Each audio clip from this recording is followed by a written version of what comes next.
Mahamati once more asked the Buddha.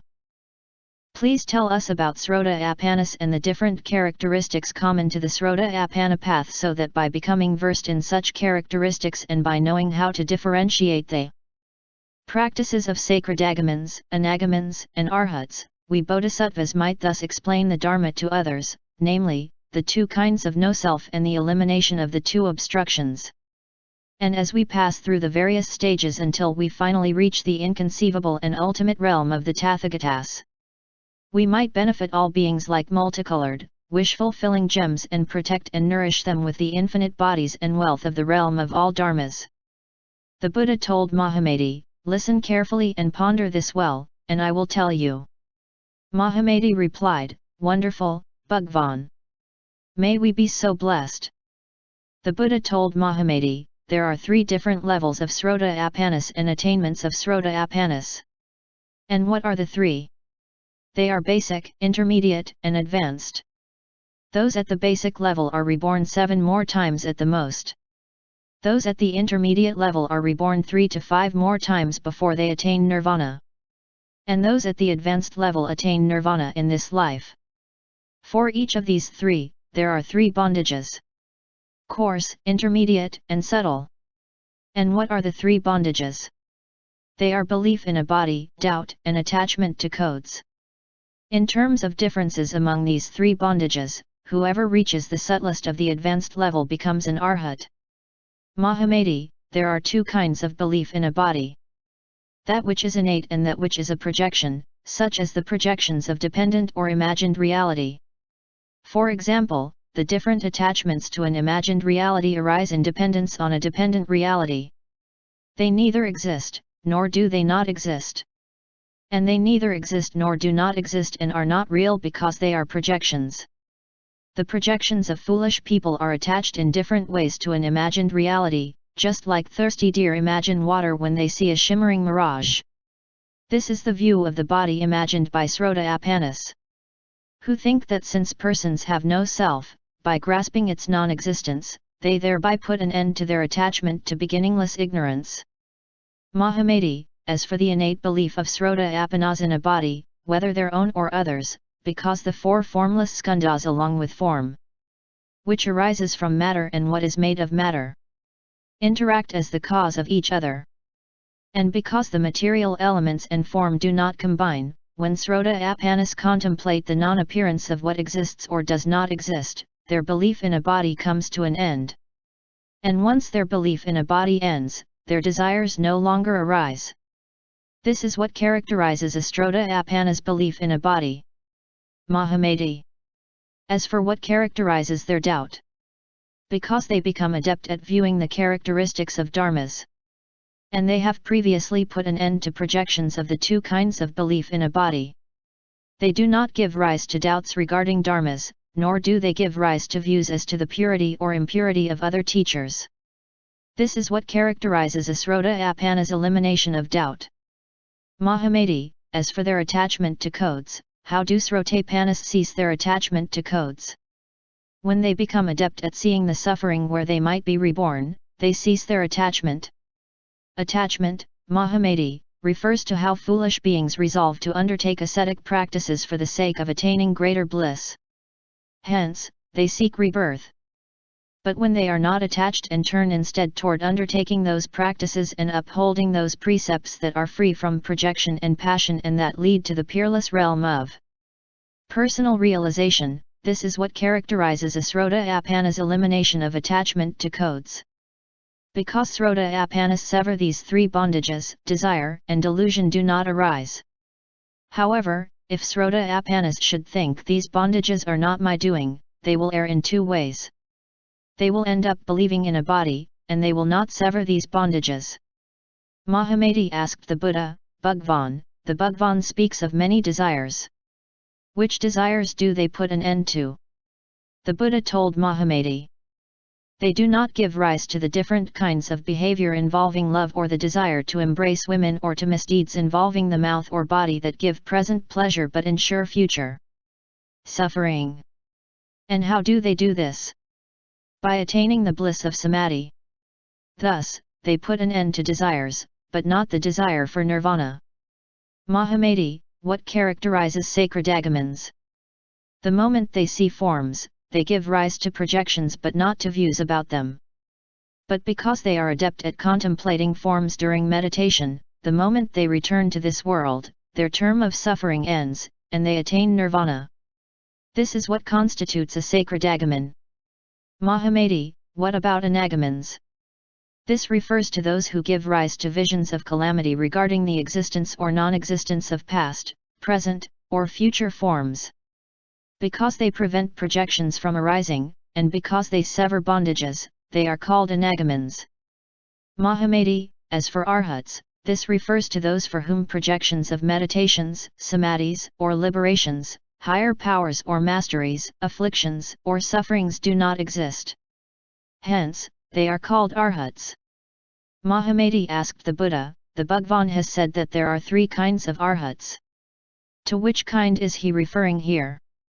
To those who attain the one path of tranquility, to those who appear as arhats but who perform bodhisattva practices, or to those who are the projections of apparition Buddhas.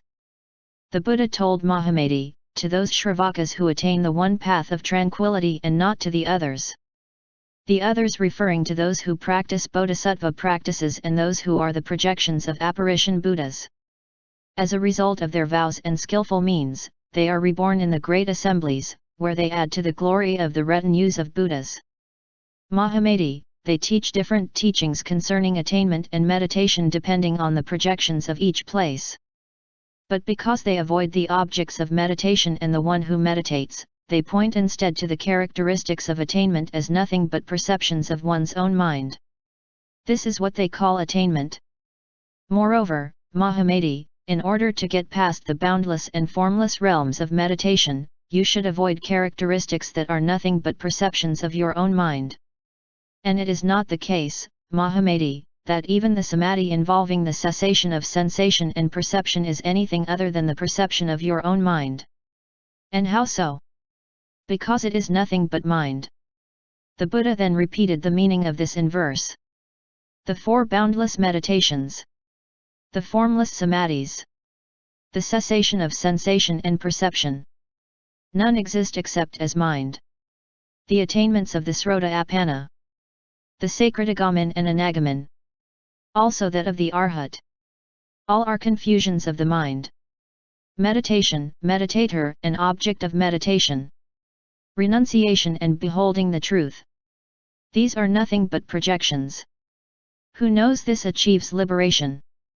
50. Moreover, Mahamati, there are 2 kinds of knowing. Knowing that examines and knowing that is based on attachment to the characteristics of projection. Mahamati, the knowing that examines focuses on the characteristics of self-existence of whatever exists and concludes that they are beyond the reach of the 4 possibilities and not graspable. This is what is meant by the knowing that examines. As for the 4 possibilities, Mahamati, this means to be beyond the reach of sameness, difference, both or neither, existence, non-existence or neither existence nor non-existence, permanence or impermanence. These are the 4 possibilities. Mahamati, everything that exists is beyond the reach of these 4 possibilities. And you should practice examining everything, Mahamati, according to them. Mahamati, what is the knowing that is based on attachment to the characteristics of projection? Attachment to the characteristics of projection refers to attachment to the erroneous projection of solidity, moisture, warmth, and movement as characterizing the 4 elements, and attachment to proposition, reason, characteristics, and example as the foundation on which such falsehoods are based. This is what is meant by the knowing that is based on attachment to the characteristics of projection. This is what characterizes the 2 kinds of knowing. By mastering what characterizes these 2 kinds of knowing, Bodhisattvas finally understand the absence of a self among persons and things and understand the means by which to use their projectionless knowing to examine the stages of practice. As they reach the initial stage, they enter hundreds of samadhis. And in certain of these samadhis, they see hundreds of Buddhas and Bodhisattvas and events, hundreds of kalpas in the past and future. And in the light of hundreds of Buddha realms, they come to know the characteristics of the higher stages. And by virtue of their peerless vows and their masteries and higher powers, they reach the personal realization of the Tathagata stage where their foreheads are anointed among Dharma clouds. And with their minds well focused on the 10 inexhaustible vows, they bring others to perfection and manifest themselves in a variety of refulgent forms while enjoying the bliss of samadhi and the personal realization of Buddha knowledge. 51. Moreover, Mahamati, Bodhisattvas should become versed in the 4 elements and their elemental forms. And how should Bodhisattvas become versed in the 4 elements and their elemental forms? Mahamati, Bodhisattvas should know this: that in reality the 4 elements do not arise.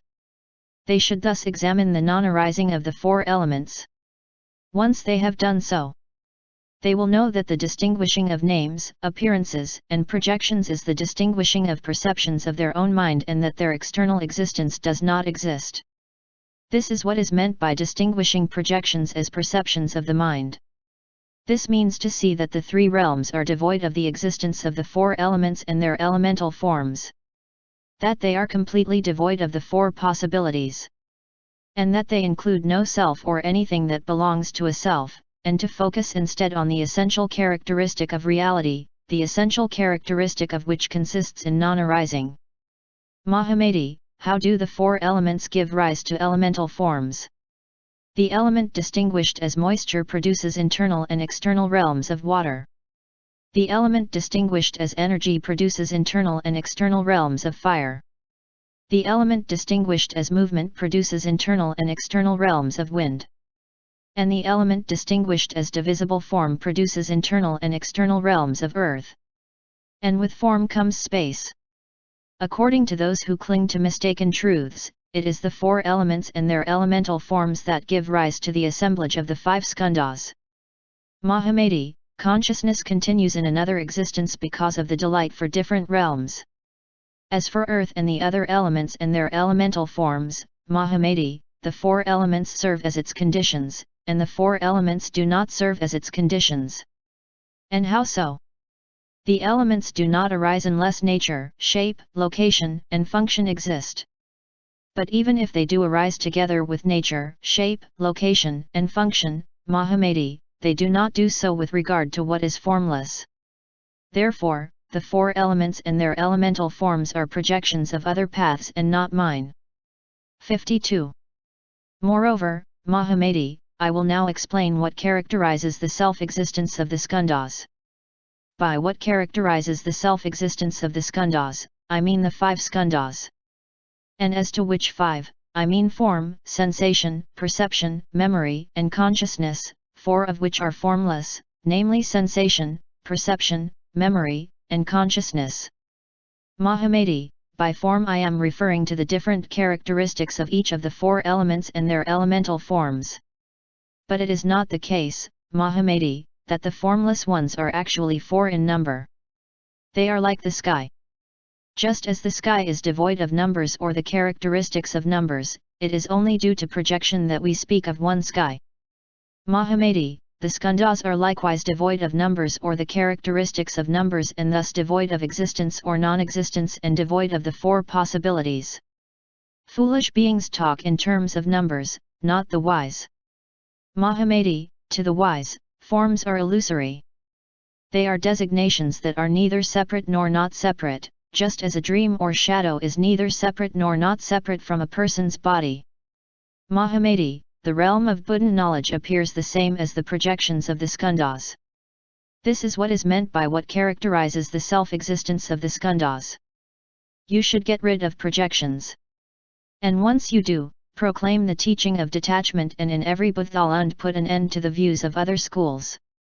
For once you proclaim detachment, Mahamati, you will be freed from the view of no self among dharmas, and you will reach the unshakable stage. And once you reach the unshakable stage, you will gain a mastery of countless samadhis and projection bodies. And as you become fully versed in the samadhi of the illusory, you will use your higher powers, insights, and masteries to help and protect all beings. For just as the earth supports everything that lives, so too do bodhisattvas aid beings everywhere. 53. Moreover, Mahamati, according to followers of other paths, there are 4 kinds of nirvana. And what are the 4? They include the nirvana in which the self-existence of what exists does not exist. The nirvana in which the existence of characteristics does not exist. The nirvana in which the awareness of one's own characteristics and self-existence does not exist. And the nirvana in which the continuity of the individual and shared characteristics of the skandhas ends.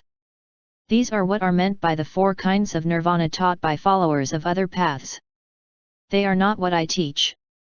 What I teach, Mahamati, is that nirvana is the cessation of the consciousness that projects. Mahamati asked the Buddha, but does the Bhagavan not put forward 8 forms of consciousness? The Buddha answered, yes, I do. Mahamati asked again, if so, then why does the Bhagavan speak of getting free from conceptual consciousness and not the 7th form of consciousness? The Buddha replied, because, Mahamati, it is the cause and the supporting condition whereby the 7th form of consciousness does not arise. And it is the division and attachment of conceptual consciousness regarding external realms that produces the habit energy that nourishes repository consciousness.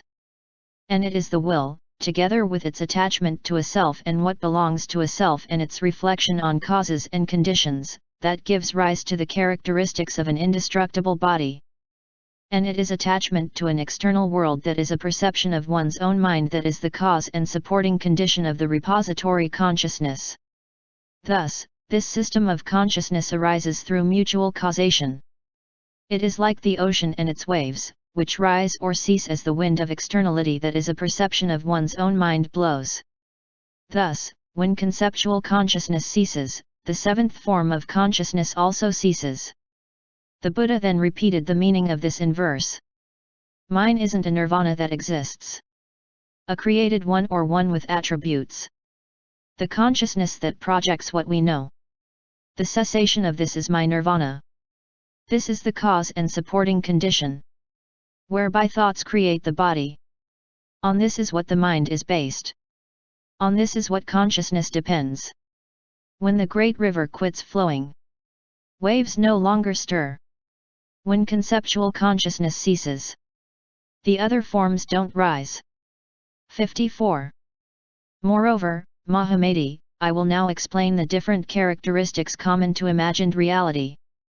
By becoming versed in distinguishing the different characteristics common to imagined reality, you and the other bodhisattvas will be able to free yourselves from projections and attain the personal realization of Buddha knowledge and an insight into the paths of other practitioners.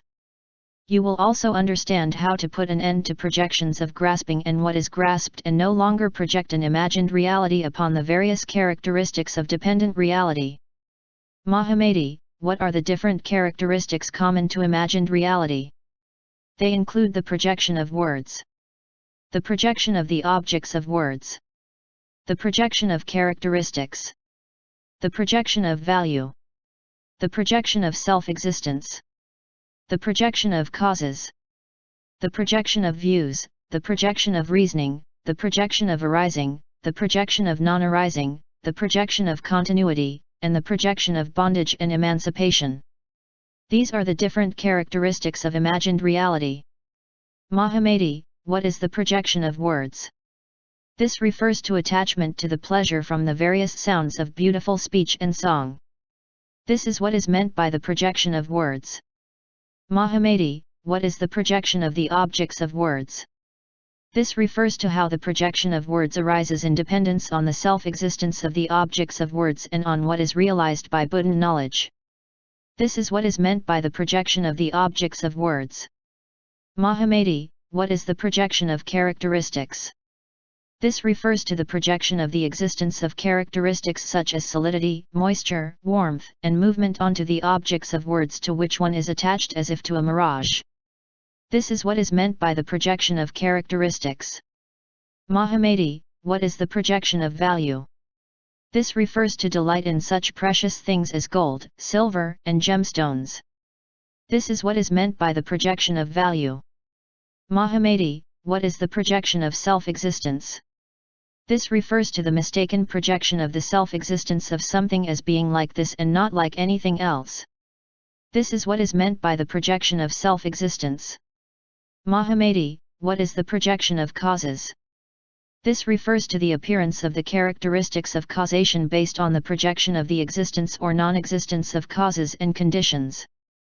This is what is meant by the projection of causes. Mahamati, what is the projection of views? This refers to the projection of erroneous views of existence or non-existence, or of sameness or difference or both or neither, which followers of other paths imagine and cling to. This is what is meant by the projection of views. Mahamati, what is the projection of reasoning? This refers to arguments whose logic and conclusions involve conceptions of a self or what belongs to a self. This is what is meant by the projection of reasoning. Mahamati, what is the projection of arising? This refers to attachment to the arising of something whether or not causes exist. This is what is meant by the projection of arising. Mahamati, what is the projection of non-arising? This refers to the non-arising of whatever exists being due to the non-functioning of causation and the arising of entities that have no cause. This is what is meant by the projection of non-arising. Mahamati, what is the projection of continuity? This refers to something that continues between one thing and another, like a golden thread. This is what is meant by the projection of continuity. Mahamati, what is the projection of bondage and emancipation? This refers to attachment to causes and conditions that bind or unbind, as when a person attempts to tie or untie something. This is what is meant by the projection of bondage and emancipation. These are the different characteristics common to imagined reality to which all foolish beings are attached as existing or not existing. Mahamati, what those attached to dependent reality are attached to is the self-existence of the projections of the objects to which they are attached. Although they appear like so many illusory entities, foolish beings imagine them as different from illusions. Mahamati, the illusions and the objects are neither separate nor not separate. If they were separate, the illusions would not be the cause of the objects. If they were not separate, the illusions and the objects would be indistinguishable. But they are distinguishable. Hence, they are neither separate nor not separate. Therefore, Mahamati, you and the other bodhisattvas should not become attached to whether the illusions of dependent and imagined reality are separate or not, or whether they exist or not. 55. The Buddha then repeated the meaning of this in verse. When the mind is tied to external realms, knowledge is subject to speculation. Where freedom from projection prevails, impartial wisdom rises. What exists in imagined reality? Independent reality doesn't. Imagined reality is what is grasped. Dependent reality is not imagined. Where a myriad distinctions arise, like illusions, they aren't real. Where characteristics multiply, because they're projections, they aren't perfect. Characteristics are mistakes, rising from a mind in bondage. Projections of what isn't known, based on dependent reality. What exists in imagined reality is simply dependent reality. Projections of all kinds, based on dependent reality. There's conventional truth and ultimate truth, and a third that denies causation. Projections refer to conventional truth. Their cessation is the realm of sages. Like someone who contemplates, who perceives a multitude in one, where no multitude exists. This is what projections resemble. Like someone with cataracts, who imagines different forms, which neither are nor aren't cataracts. Dependent reality is thus mistaken. Like gold that has been refined, free of dross and impurities. The sky without a cloud. Imagined reality purified. Imagined reality doesn't exist. Dependent reality does. Assertions and denials by projections are undone. If imagined reality doesn't exist, and dependent reality does. If one doesn't and the other does, from what doesn't comes what does. Thus is dependent reality, based upon projection, from which name and appearance follow, giving rise to more projections, though they remain unperfect. Once you get past all projections, knowledge is thus purified. This is ultimate truth. Projections are 12 in number. Dependent reality is sixfold. The knowledge known to oneself includes not one distinction. The truth includes 5 dharmas. Reality has 3 modes. Practitioners who distinguish these don't separate them from suchness. Dependent reality and appearances. Imagined reality and names. From the characteristics of projection, dependent reality arises. In the radiant light of wisdom, dependent and imagined reality vanish. Nor does perfected reality exist. So how is anything distinguished? Because their natures are distinguished. The 2 realities are established. Where a myriad projections appear, lies the realm of pure Buddha knowledge. Imagined reality is like a painting, projecting dependent reality. Something other than projection. This is the view of other schools. What is projected by projection? They see coming from causes. Beyond the duality of projection. This is where perfection occurs. 56. Mahamati once more asked the Buddha, Bhagwan, please tell us what characterizes the personal realization of Buddha knowledge and the one path, so that by becoming well versed in what characterizes the personal realization of Buddha knowledge and the one path, I and the other bodhisattvas need rely on nothing else to understand the teachings of Buddhas. The Buddha told Mahamati, listen carefully and ponder this well, and I shall now instruct you. Mahamati answered, may it be so, Bhagwan, and gave his full attention. The Buddha said, the teaching known and passed down by the sages of the past is that projections are non-existent and that bodhisattvas should dwell alone in a quiet place and examine their own awareness. By relying on nothing else and avoiding views and projections, they steadily advance to the Tathagata stage. This is what characterizes the personal realization of Buddha knowledge. Mahamati, what characterizes the one path? When I speak of the one path, I mean the one path to realization. And what does the one path to realization mean? Projections, such as projections of what grasps or what is grasped, do not arise in suchness. This is what the one path to realization means. Mahamati, the one path to realization is beyond the reach of followers of other paths or Shravakas or Pratyekabuddhas or even Brahma, but not Tathagatas. This is why I speak of the one path. Mahamati asked the Buddha, Bhagwan, why then do you teach 3 paths and not teach one path? The Buddha told Mahamati, because neither Shravakas nor Pratyekabuddhas enter nirvana by themselves, I do not teach them the one path. Because Shravakas and Pratyekabuddhas attain liberation through training in detachment by the Tathagatas and not through their own power, I do not teach them the one path. Also, Mahamati, I do not teach Shravakas and Pratyekabuddhas the one path because they have not yet put an end to the habit energy of karma or the obstruction of passion. Because they are not aware that dharmas have no self, and they are not free of karmic deaths, I teach them 3 paths. Mahamati. Once they put an end to all the habit energy that gives rise to passion and realize that dharmas have no self. By putting an end to the habit energy that gives rise to passion, in their affliction-free realms they will wake up to the non-existence of the samadhis to which they have been addicted. And once they are awake, they will enter that highest of transcendent, affliction-free realms where they obtain an inconceivable, invincible dharma body complete with every virtue. The Buddha then repeated the meaning of this in verse. A path for gods and Brahma. One for Shravakas and Pratyekabuddhas. Another for Tathagatas. These are the paths I teach. As long as the mind keeps turning, these paths never end. When the mind finally ceases, there is no path or one who walks it. The path that isn't made. This is my one path. To attract and guide all beings. I teach different paths. The 3 kinds of liberation. Just like dharmas have no self. When passion and knowledge are the same, liberation is transcended. Like floating logs at sea, forever rolling with the waves. Thus are foolish Shravakas, at the mercy of the wind of characteristics. Though they keep passion from rising, the force of its energy remains.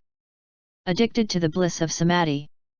They dwell in affliction-free realms, but having no final goal, and having no place to retreat to.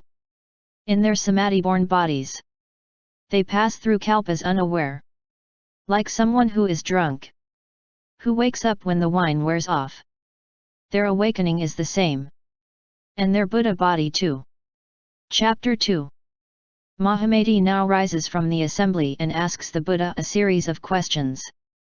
Comprising half the sutra, this second chapter introduces us to the transformation of vision whereby external or internal worlds are seen as nothing but perceptions of our own mind.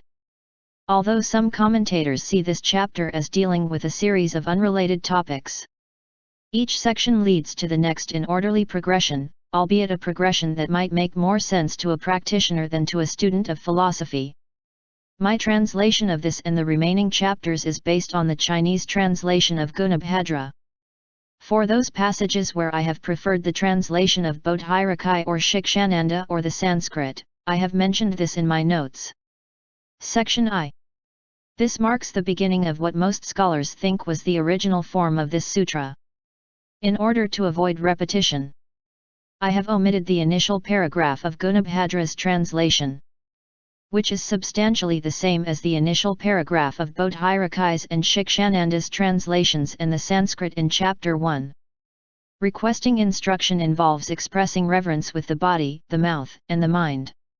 In this case, the Buddha helps Mahamati make such a request.